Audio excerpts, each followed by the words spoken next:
আজ আমাদের সঙ্গে রয়েছেন বিএনপি চেয়ারপারসনের উপদেষ্টা অ্যাডভোকেট ফজলুর রহমান। অ্যাডভোকেট ফজলুর রহমান এই সময়ের এক খুবই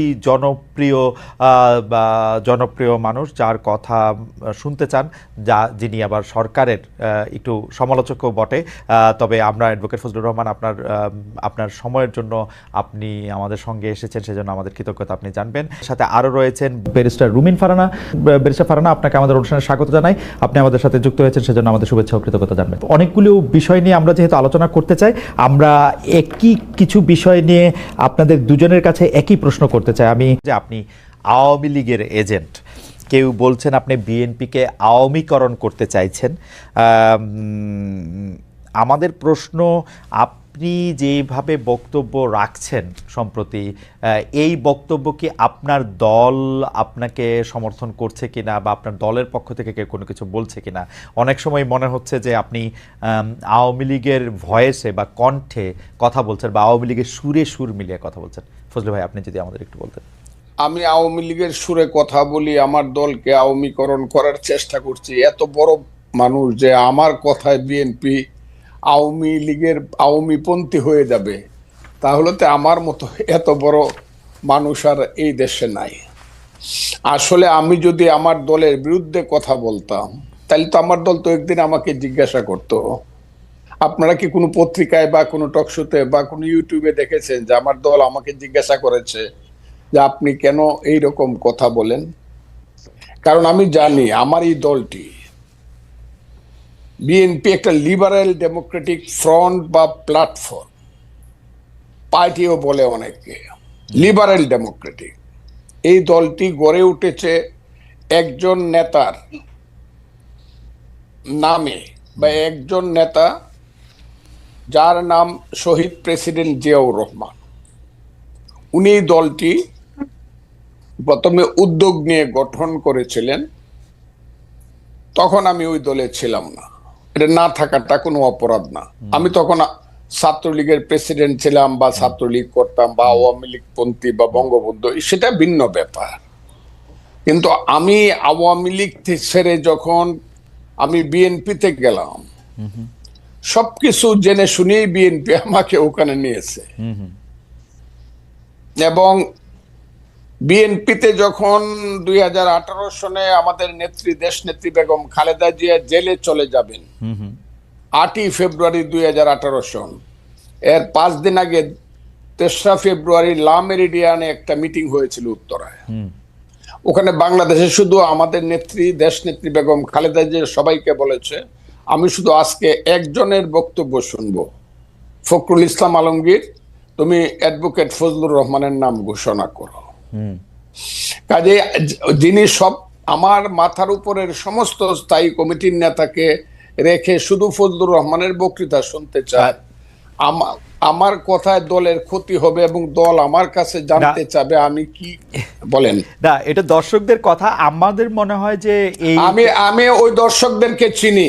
আমি যেদিন থেকে মুক্তিযুদ্ধের পক্ষে কথা বলা শুরু করলাম, হ্যাঁ, সেদিন থেকে প্রধানত আলবদর রাজাকারের ছেলেরা এবং নাতিরা, তারা সব মিলিতভাবে আমার বিরুদ্ধে কথা বলা শুরু। এর আগে আমি সবারই কিন্তু সবচেয়ে জনপ্রিয় ছিলাম। আচ্ছা, এই দেশে যে 5ই আগস্টের আন্দোলন হয়েছে, আমি চ্যালেঞ্জ করলাম, মাসুদ স্বীকার করে, আমার সন্তান তুল্য স্বীকার করবে জানি না, দেশের ভিতরে আমি হাসিনা সরকারের বিরুদ্ধে যা করেছি এবং বলেছি, কোনো বাপকা বেটার সেই বুকের পাটা নাই, প্রত্যেক মুহূর্তে মৃত্যু চিন্তা করে সব কথাগুলো আমি বলেছি। ঠিক আছে ফজলু ভাই, আমি শুধু 2-3টা জিনিস একটু খালি ক্লিয়ার হওয়ার জন্য। এক হচ্ছে যে আমিও আপনার সাথে একমত যে হয়তো আপনার কথাগুলি জামায়াতের এগেনস্টে গেলে জামায়াত এবং তার ছাত্র সংগঠনের লোকেরা নানা ধরনের কথা বলতে পারে। আমি শুধু 2-3টা জিনিস একটু কুইকলি জানতে চাই। 90-এর গণ আন্দোলনের পরে 3 জোটের রূপরেখাতে যখন ছিল, কোনো দলই স্বৈরাচার বা রাজাকারদের কাউকে নিবে না।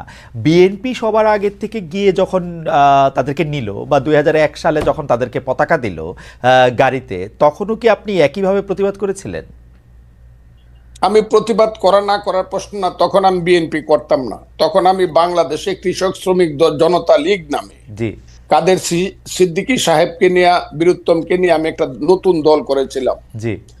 যার নাম কৃষক শ্রমিক জনতা লীগ, এবং 2001 সনে আমি গামছা মার্কার নমিনেশন নিয়ে গামছা মার্কা নিয়ে ইলেকশন করিয়া আব্দুল হামিদের সাথে কন্টেস্ট করিয়া অনেকে বলে পাশ করছিল, গণায় আমি ফেল করছিলাম, আচ্ছা তাদের গণায়। ওকে আমার কথাটা বুঝেন, আমার ওইটা আপনি দেখে নেন আমার সাথে গামছা মার্কা এবং নৌকা মার্কা ভোটের ডিফারেন্স কত ছিল। যা হোক, আমি সেটা বলতে চাই না। কাজে আমার তখন প্রতিবাদ করা না করা, আমি তখন আরেকটি রাজনৈতিক দল করতাম।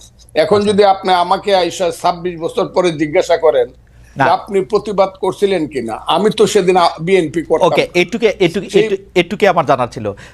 আপনি যখন বিএনপিতে জয়েন করেন তখন কি এই ব্যাপারগুলিকে এভাবেই দেখে আসতেছেন? তো আপনি যখন বক্তৃতা দিচ্ছেন, বেগম জিয়াও শুধু আপনাকে শুনতে চাচ্ছেন, তখনও কি আপনি এই ব্যাপারগুলিকে এইভাবেই পাশে আসছেন? কেন আমি এই প্রশ্ন করছি, আমরা কিন্তু দেখেছি যে বিএনপির বর্তমানে যিনি ভারপ্রাপ্ত চেয়ারম্যান আছেন, তিনি বঙ্গবন্ধুকে পাক বন্ধু বলেছেন একাধিকবার। তো সেইটা আপনার রাজনীতির সাথে ঠিক নাকি? বিএনপি একটি বহু মতের দল।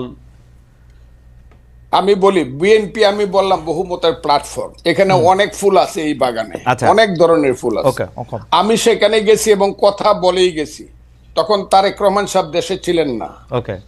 আমি যখন বিএনপিতে গেছি, দুনিয়ার কেউ বিএনপি করে না 2006 সনের নভেম্বরের পরে। আমার কথাটা খুব বুঝার চাই, কেউ বিএনপি করে না। জামাতও বিএনপি থেকে সরে গেছে। আমি যখন বিএনপিতে গেছি তখন তারা দূরে দূরে চলে গেছে, 1-11 আইসা গেছে। আমার কথাটা বুঝেন, আমি তখন কিন্তু বিএনপিতে গেছি দুঃসময়ে, এবং আমি সব কথা বলে গেছি। আমার কথাটা খুব ক্লিয়ার। আমি দেশনেত্রী বেগম খালেদা জিয়া কি বলবো কি করব আমি ক্লিয়ার বলে গেছি। আমি আপনার দল করব, আপনি আমাকে চান। দেখেন, উনি কিন্তু এখনো জীবিত, কাজে উনি কথাটা লন্ডন থেকেও শুনবেন, সবাই শুনবে।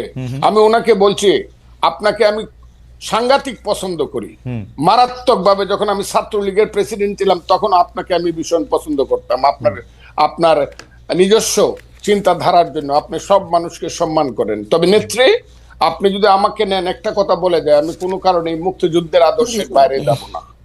মুক্তিযুদ্ধের আদর্শের বাইরে যাব না। আমার মতো করে আমি কথা বলবো। এতে যদি আপনি আমাকে নেন, নিবেন, না হলে নিয়েন না। আমি সব কথা বলেই গেছি। কিন্তু আপনারা, আমার মনে হয় যে ফজলু ভাইয়ের কথা আমরা সবসময় শুনে আসতেছি, দর্শকরা আজকে একটা পরিষ্কার হলেন। আমি ফজলু ভাই, আমি একটু প্রশ্নটা আপনাকে করে রাখি। আপনি মুক্তিযুদ্ধের আদর্শের বাইরে না যাওয়ার ব্যাপারে আপনার একটা স্পষ্ট অবস্থান আছেন এবং একটা জোরালো অবস্থান আছে। আমি আপনাকে প্রশ্ন করতে চাই যে 53 বছর পার হয়েছে মুক্তিযুদ্ধের পরে, 54 বছর টু বি এক্সাক্ট, মানে নাম্বারের দিক দিয়ে। মুক্তিযুদ্ধের আদর্শের বাইরে বা মুক্তিযুদ্ধের আদর্শের ভিতরে আপনি বাংলাদেশকে কতক্ষণ দেখেছেন? কোন সময়টাকে আপনি মুক্তিযুদ্ধের আদর্শের ভিতরে দেখেছেন সেটা আমরা একটু। আমি সরকারের বিরুদ্ধে ক্রিটিক্যাল। এই সরকার যারা আনছে, আমি এখনো চ্যালেঞ্জ করছি। গত 10 বছর, আমি 15 বছর আওয়ামী লীগ সরকারের বিরুদ্ধে আমি যা করছি, আমি যা বলছি, আমার নামে যে রাষ্ট্রদ্রোহ মামলা হয়েছে, আমাকে যে আমেরিকাতে নির্বাসনে রাখা হয়েছে, আমাকে যে জেলে রাখা হয়েছে, এই আমি 10 বছর বাড়িতে যাইতে পারি নাই, মা বাবার কবর জিয়ারত করতে পারি নাই হাসিনা সরকারের সমালোচনা করার কারণে। আমি যতবার হাসিনা সরকারকে ফ্যাসিস্ট বলছি, ফ্যাসিস্ট বা যে শব্দটা, এটাই আমি প্রথম এস্টাবলিশ করছি সবার আগে। আমি একটা কথা সবসময় বলি, what Bengal things today, rest of India things tomorrow. Gokhale নামে একজন মহান ব্যক্তি এই কথাটা বলেছিলেন। আমি একটা বলতে চাই, আমি ওই দিন জনসভায় বলছি যে আমি যা বলি তার অনেক দিন পরে অনেকে সেই কথাটা বলে। এই সরকার ক্ষমতায় আসার পিছনে, ক্ষমতায় বলবো না, দায়িত্ব পাওয়ার আসার পিছনে আমারও অনেক বেশি প্রচেষ্টা আছে, জীবন মৃত্যুর খেলা আছে। আমার ছেলেগুলা রাত্র 3টার সময় বাইরে হয়ে গেছে, খুঁজে পাইনি, 5 দিন বাসায় আসে নাই। এগুলো আমরাও মাঠেও ছিলাম, বক্তব্য ছিলাম। ফ্রান্স বিপ্লব যে হয়েছে, বিপ্লবের